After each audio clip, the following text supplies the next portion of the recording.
Hello everybody, it's Foxy speaking, and welcome to another episode of Foxy's Fun Inspirational Chats. And today I will be your host. And in this episode, well, my apologies if it's been a long time since I last made an Inspirational Chats episode. But I think this episode might as well be well worth the wait.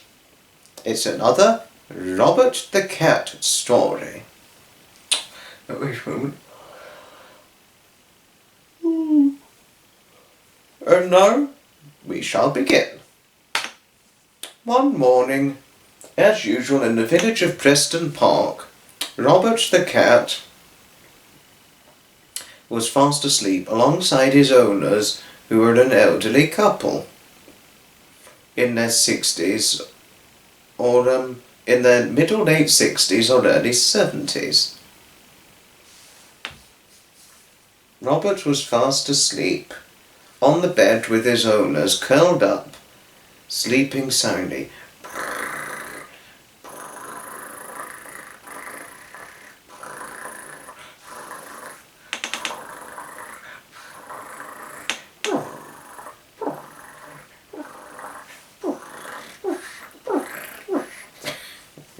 And his owners were just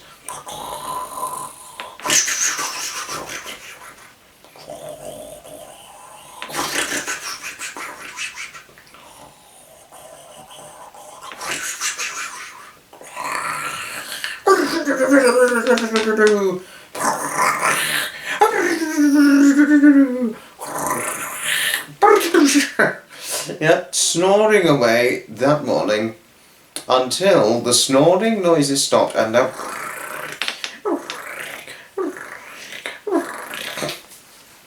sleep purring noises eventually stopped as the sunlight shone. The little sunlight shone and hit, leaning towards Robert the Cat and his owners through their net curtains in the window of their house. And as the sunlight beam shone towards them,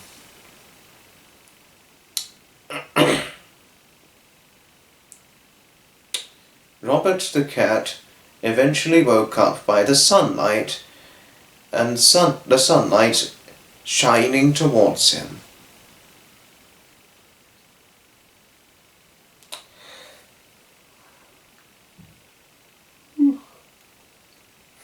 And then Robert the Cat's owners slowly but surely began to wake up.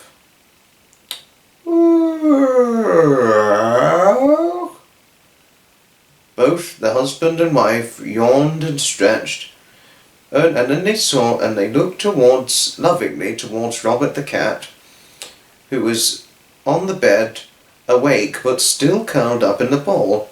"Oh, good morning, Robert," said the wife. "Good morning to you, Master Robert," said the husband. "Nearly time for our breakfast now?" Robert the Cat just looked towards his owners, but his owners smiled towards him, because they knew that once they got out of bed themselves, Robert the Cat would eventually follow them wherever they would go. As Robert looked towards where his owners went, he quickly stretched and yawned and leaped off the bed and immediately began following his owners as they walked and headed trundling downstairs to the kitchen to serve breakfast. Robert the Cat's owners served breakfast. They had their very own breakfast time together, and Robert the Cat was served his breakfast from his owners.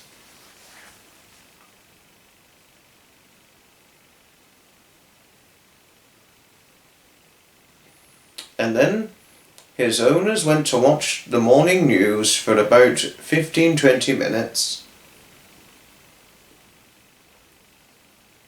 And once Robert the Cat's owners watched the news, they went upstairs, got showered up,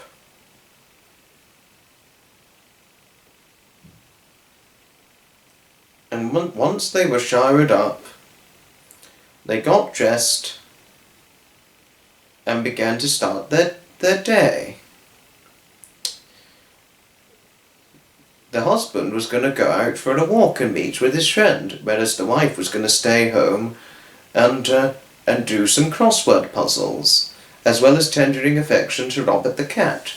But she knew Robert the cat would either play with his model railway or go out, very, very possibly go out on a sneaky, mischievous adventure. Goodbye, my dear. Goodbye, Robert, said the husband as he gave his wife a kiss. He put on his hat and coat and walked out the door, ready to meet up with his friend. The wife closed the door and went to the living room, where it was all peaceful and eerily silent, where she got out the paper which had the crossword on it and began solving the crossword puzzles. Robert came over to her, sneaked with some affection. Once the wife had finished getting her first slot of the crossword puzzle done, she immediately picked up Robert and gave him a cuddle in her lap. Robert loved it when his owner gave him a cuddle. He always felt very loved.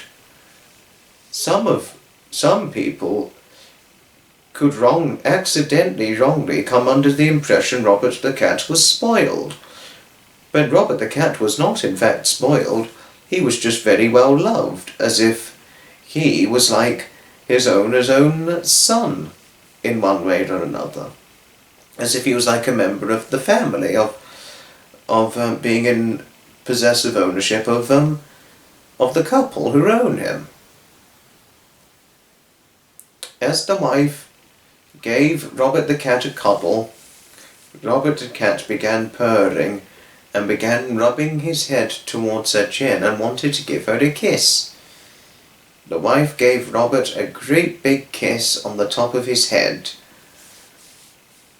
and once she'd finished giving him a cuddle, she let him go, and Robert the cat leaped off the sofa and rushed outside, as the wife sat in the living room and continued with her crossword puzzles. As Robert the cat went outside, he began seeking for his best friend Blacksmith, the great big black Maine Coon cat. Robert the cat was a black cat himself, but he was not a terribly big cat, and he's not Maine Coon like that of Blacksmith, who's a full Maine Coon but black like him, but obviously fluffier and a great deal bigger. Robert the cat looked everywhere for Blacksmith, but until eventually Robert the cat saw Blacksmith having a conversed conversation with Freddy. Freddy was having a conversed conversation with Blacksmith and all that. Robert the cat butted in. "Oh, hello, Blacksmith. Hello, Freddy," Robert said excitedly. "Oh, hello there, Robert," Blacksmith said. "Oh, hello there, Robert," Freddy said. "Well, I'm just off now. I've just finished my conversation with Blacksmith, so you've not butted in, and you're completely okay. I've got to bid you goodbye for now, Blacksmith. Goodbye, and I shall see you another time." And so Freddy knelt his head against Blacksmith's head, and then rubbing it together, nuzzling heads together, and then Freddy walked away to go back to his home. Blacksmith turned his attention to Robert. "So, Robert, got anything interesting on your mind?" Blacksmith said. "Oh, yes, Blacksmith. I'm up for another sneaky adventure." No, Robert," Blacksmith butted in and objected. "We can't do another one of your sneaky adventures which nearly keep getting us into trouble." "Oh, but Blacksmith, this will not get us into trouble, I assure you. we would just go almost completely undetected. If you say so, Robert. I just hope we don't get undetected, because if we do get detected, Robert, Blacksmith said, I will not talk to you for a while, and I'll just avoid you. Robert the cat really didn't like the idea of falling out with his friend Blacksmith, but he knew that he knew that it was wrong to push one's patience. So he reluctantly agreed that there would be trouble in the friendship if, but not bad trouble, but legitimate trouble, should he and Blacksmith be found and detected on whatever adventure they would do. I just hope there won't be too many repercussions in this one, Blacksmith, if we do get caught. Blacksmith wasn't sure, but he knew Robert never truly meant bad harm in intent. But he agreed that he would keep the friendship, no matter what happens to them both when should they get found and detected. And if they did get found and detected,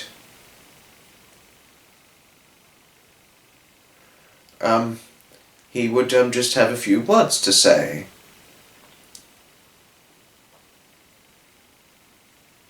And so the two cats, the average sized black cat Robert and the great big black Maine Coon cat Blacksmith, set off and walked away on their adventures. Robert the cat led the way, whilst Blacksmith followed behind.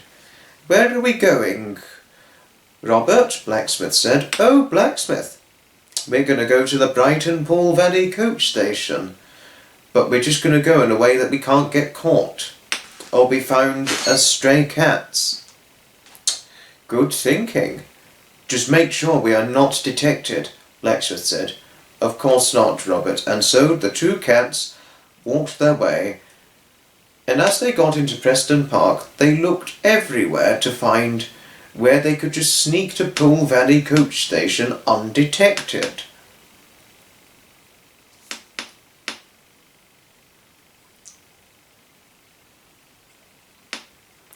And so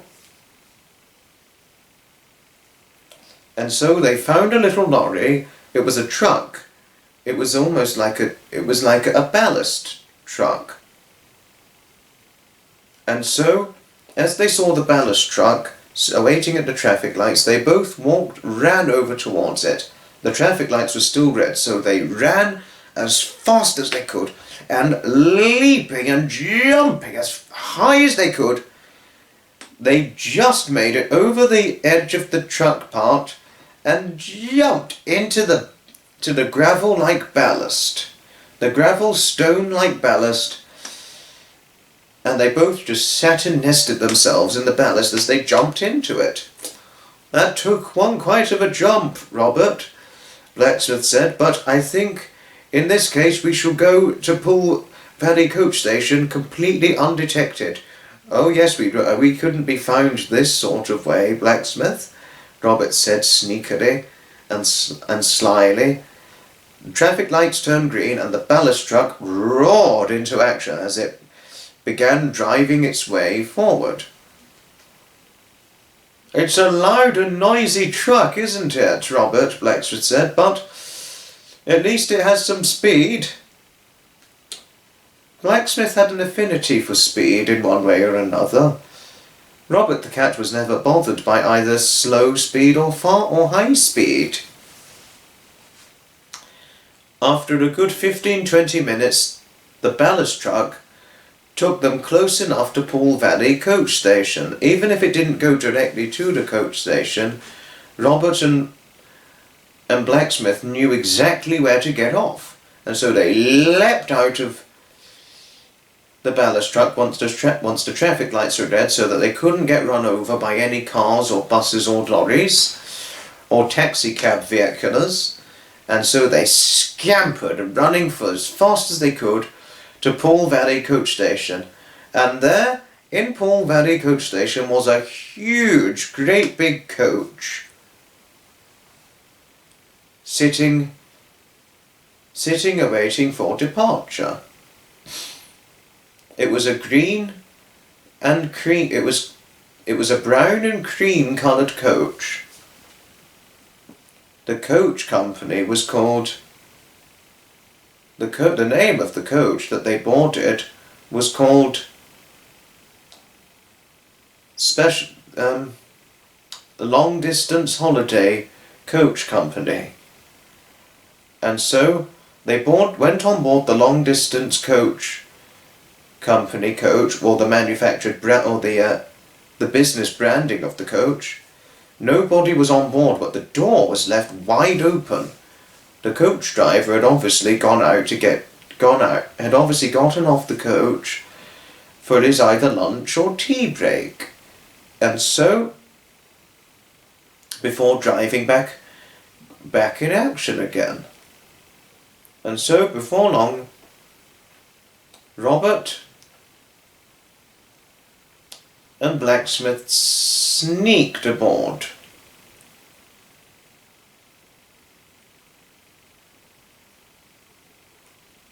They sneaked on board the coach and saw a load of open luggage racks. All the luggage racks were open and empty. Blacksmith now felt concerned. His paws felt sore and felt butterflies flying in his stomach. "Oh, Robert, I think we're going to get detected," Blacksmith said nervously. "Oh, Blacksmith, come on, we're not going to get detected. We'll just have to curl up in a ball once you're in, and the luggage gets put in, and people won't know it's us." Blacksmith was not sure, but he agreed to what Robert the Cat had said.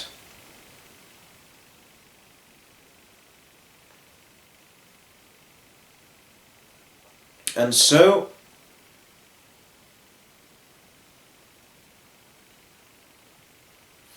the two cats walked inside the interior of the coach and they leaped into the luggage racks of the coach, and once they leapt inside the luggage racks, they curled up in a ball, facing the pitch black, so that people couldn't know or see it was them. Whereas they would just look like a black circular swirl, and people wouldn't know it's two black cats in the luggage rack. Before long, some passengers began turning up.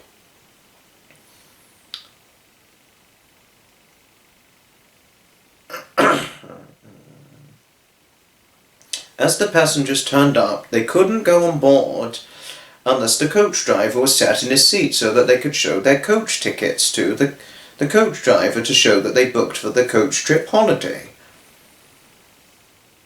Before long, a man in a grey suit and a grey tie and white shirt came walking into the coach station, and he also wore brown coloured brogues. The man was a relatively average height, a reasonably short to average height, stocky man with a full head of dark hair that was greying, and middle-aged features, grey suit, white shirt, grey tie, and a roughly 5'6" height, came walking into the coach station and saw the passengers waiting to get on board the coach. "Don't worry, passengers," the coach driver said. "Well, we're to be going in the next 5-10 minutes, so I'll be on board," he said. He was quite a jovial coach driver, and knowing that he could not let the passengers on board before him, he had to go in first, and once he was sat in his seat, he looked towards the passengers and said,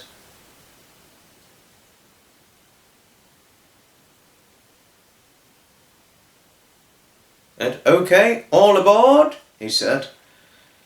The passengers showed the coach driver the coach tickets.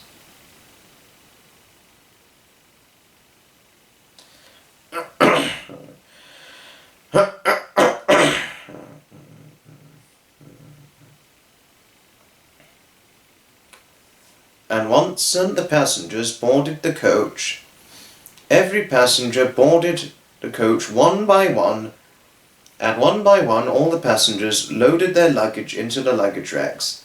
Not one of the passengers noticed there were 2 black cats in the luggage rack, so they would have known nothing.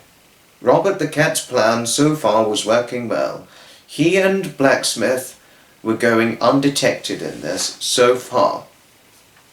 And once the passengers were all aboard and the coach was now completely had got to the point where it was full of passengers, the passengers closed up the luggage racks, sat in their seats, fastened their seat belts. And within the next minute or two later, the coach driver shut the door of the coach, pressing the button, turned on the coach engine, and the coach roared into life. The huge large engine sounds roaring, and shifting it into reverse gear, the huge large coach with the coach driver in operation driving it, began reversing the coach itself out of Paul Valley coach station, then got it into the drive gear as it was an automatic coach, with a coach with automatic gears, shifting the gear into drive, after shifting it in reverse.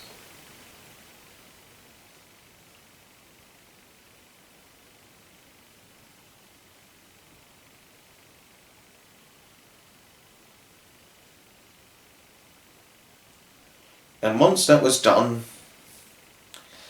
the coach driver drove the coach carefully and steadily, but fairly hurriedly, out of Paul Valley coach station, and the mighty large coach was roaring in action. The first route, it was going to go along the Brighton seafront on its way out. It went along the Brighton seafront. All the coach passengers had a wonderful view as they were looking out the window at the seafront and the passing by of Brighton Pier. Robert the Cat did not, and Blacksmith the Cats did not see the sights as they were in the luggage racks. And as the coach was moving in fruition, they both fell fast asleep and thought it would be best to have a nice long snooze for the entirety of the journey.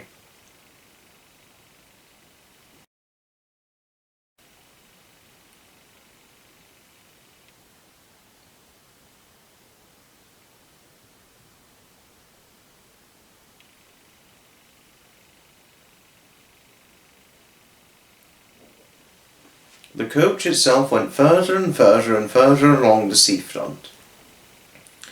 But after reaching Eastbourne, it began to drive along a motorway. And after going through Eastbourne, or completely outside the town, it found a motorway turning and began driving along the motorway after a long seafront driving spot. And as it drove along the motorway, the coach began to go faster and faster and faster. But it didn't go too fast, because if it went over a certain speed limit, given the sizing of the vehicle, it would have to be pulled over by the police on the motorway.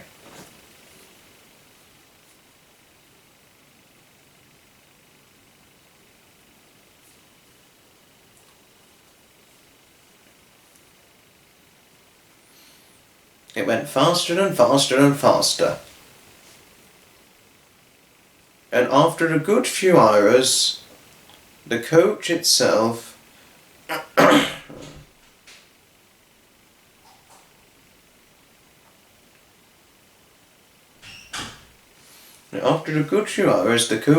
arrived at its destination, where it was undertaking its coach trip holiday. It was a long few hours, but the coach was fortunately a relatively fast vehicle and was able to take the passengers to where it needed to go to. so all the passengers could get off the coach by unfastening their seatbelts, opening the luggage racks where they put their luggage in, and once they'd opened up the luggage racks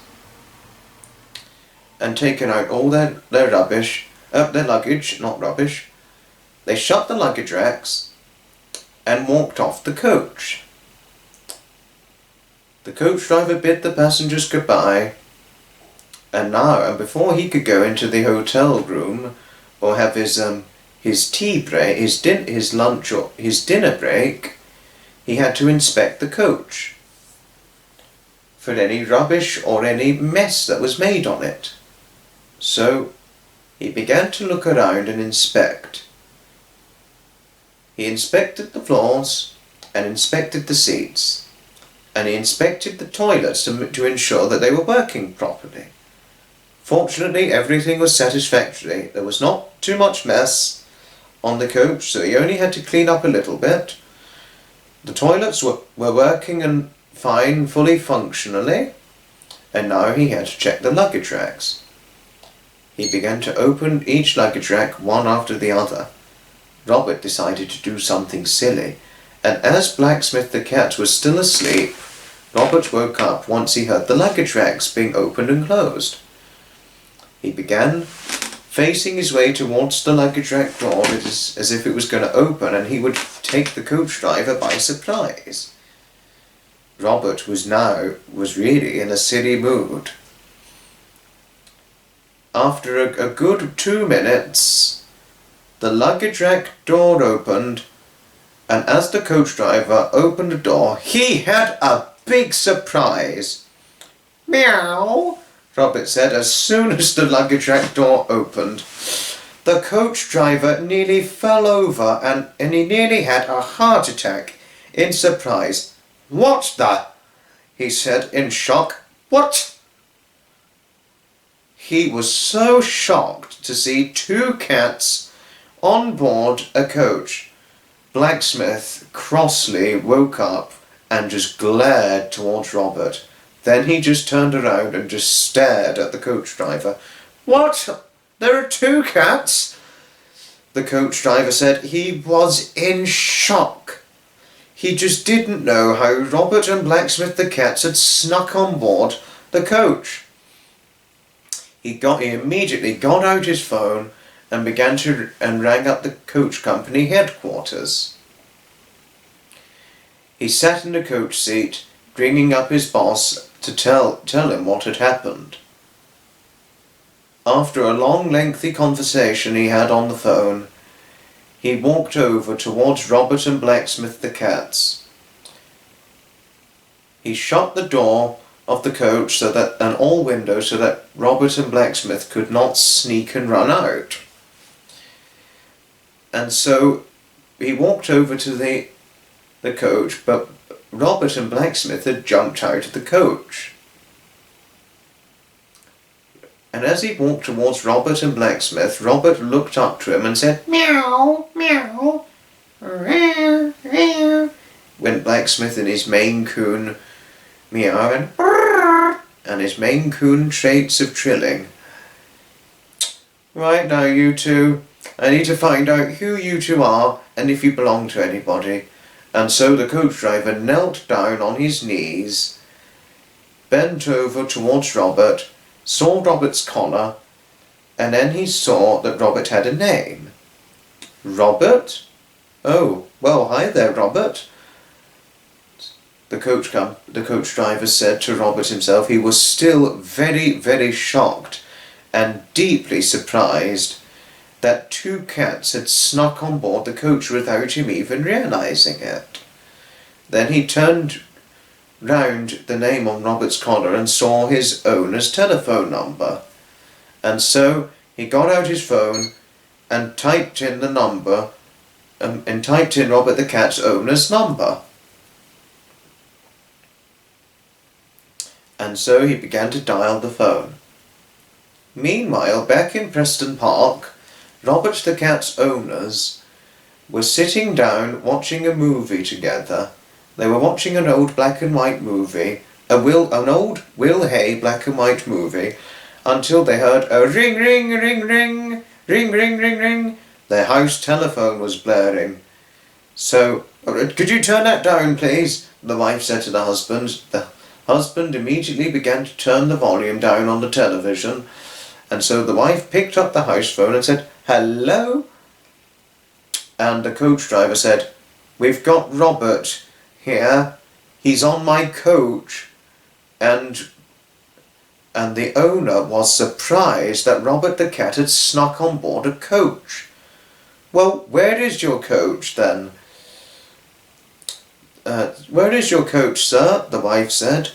"Oh, we're in Suffolk, by the way, just to say."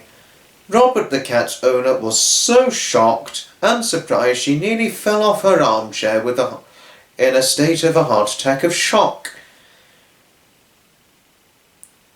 And the husband, who was so shocked and surprised to see his wife in a near total state of shock, he paused the television. "Where is Robert the cat? Where is my Robert?" the owner said, this time really quite agitated. "In Suffolk. We are over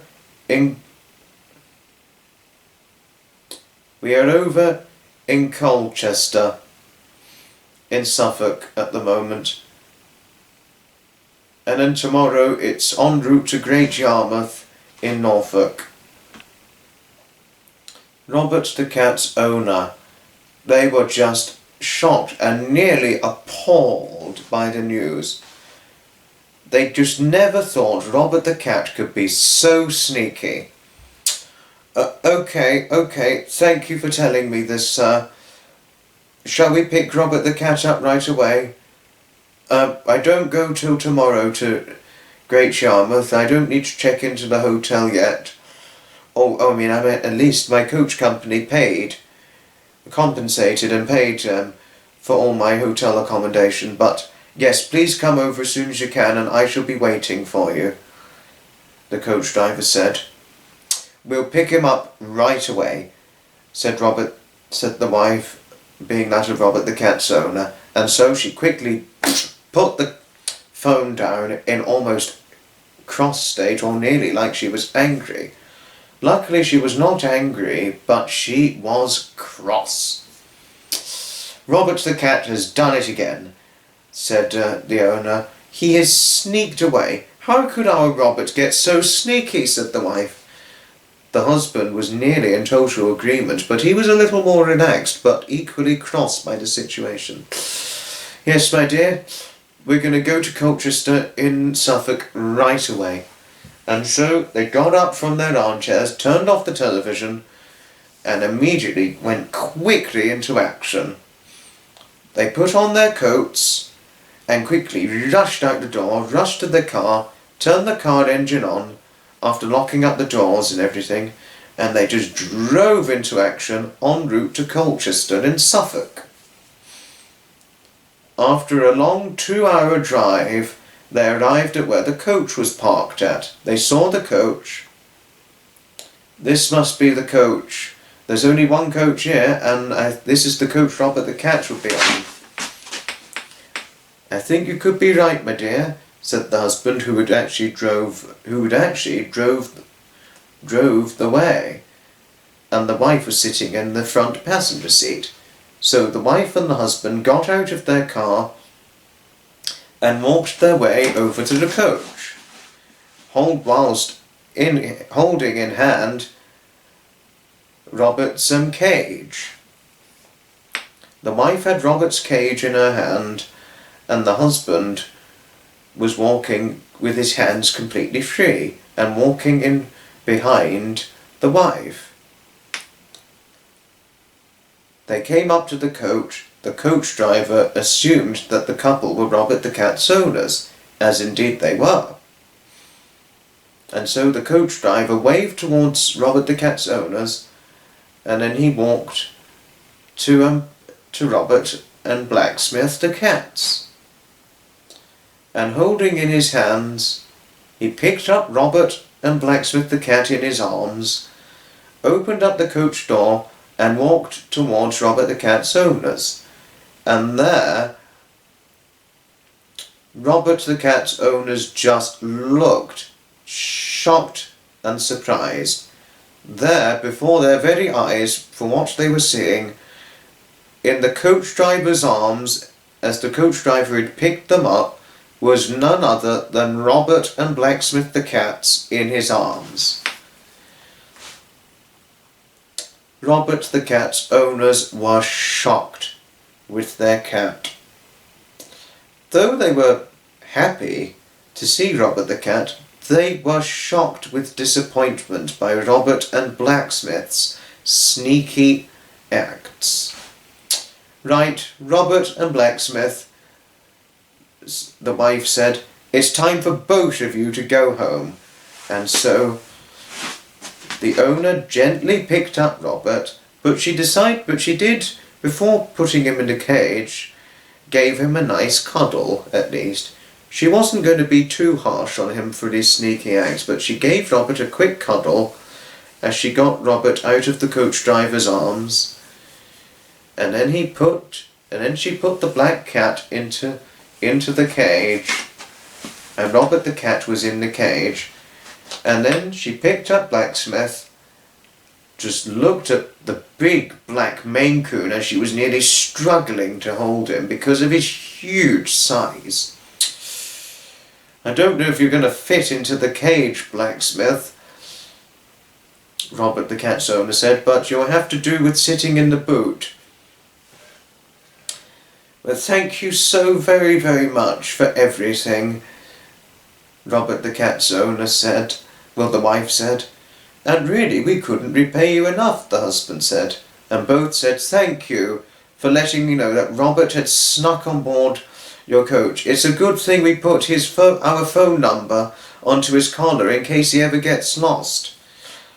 Not to worry, no worries whatsoever, the coach driver said. It's a good thing I had to inspect the coach, because had I not inspected the coach, I never would have known your cats would have been on board, the coach driver said. Well, we appreciate you for all that you did, said the wife, being that of Robert the cat's owners. And so the wife and the husband, being that of Robert the cat's owners, waved goodbye to the coach driver, and they walked towards the car with Blacksmith in one hand of one of the wife's hands and Robert's cage in the other hand.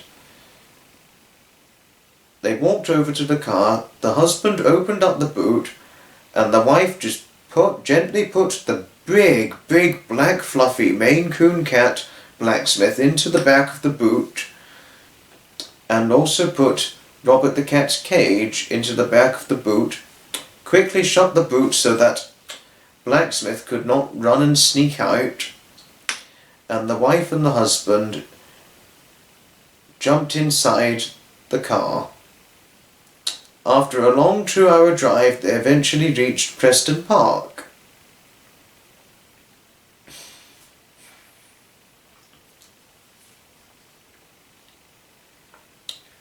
And eventually they arrived at Preston Park. The car stopped, the wife opened the boot and took Robert the cat's cage out and let Blacksmith out, because the wife knew that Blacksmith could find his own way home once in Preston Park. Robert seldom got a chance to say goodbye to Blacksmith. He knew he was now in trouble. And so the wife shut the boot and in one of her hands was Robert the cat's cage, and both she and the husband walked inside the house. And once they arrived at home, before they let Robert out of his cage, they locked his cat flap. Robert knew now he was grounded. He had worried his owners so much to the point where now he was temporarily grounded and prevented from going out. He knew he was in trouble, and so the owner opened up the cage and Robert the cat leapt out and just began wandering and looking around his house. And before long it was Robert's tea time, and Robert had his tea. And after he and his owners had their tea and drink, Robert the cat began watching Oh Mr. Porter with his owners. But seeing that he heard the cat flap lock go, he knew he was in trouble, and he was thinking better next time as to not do such sneaky or such naughty adventures once again. He knew that having an adventure was not a bad thing, but for it to have gone as far as sneaking on board a coach, going so far to the point where he could have been seen as a stray cat, he knew that would just worry his owners to the point where they wouldn't let him out temporarily, as he had so eventually found out. Before long it was bedtime, and Robert the cat's disappointed owners walked up the stairs, and Robert followed them. They said their good night to Robert, and Robert just let out a sad meow, meow. Robert really felt sorry for what he did, and he really wanted to make up for what he did that was so naughty. And before long the owners turned out the lights, and both Robert the cat's owners, the husband and wife, and Robert the cat eventually fell fast asleep. And Robert the cat, as he curled up in the ball and fell fast asleep on his owners' beds, he began thinking seriously about not doing such naughty things again, and began thinking about his very behaviour that had happened in recent events. The end. Well, it's fair to say that this could be one of Robert's last sneaky adventures, because he's done a few sneaky ones, but with this one, well, is he going to learn his lesson not to worry his owners again? Or could he have other adventures, either on his own, or having adventures, maybe with his owners? Well, we shall see. But thanks everybody, all indeed, for watching, and this is another Robert the Cat episode. I know it had been a long time since I last did a Robert the Cat episode, but here's another one, and I think it was worth the wait. Thanks all indeed for watching, and I shall certainly see you in the very next video. And here is to more Robert the Cat adventures in the future. Hopefully not too sneaky adventures. Ta-ta, another time. From Foxy. Oh.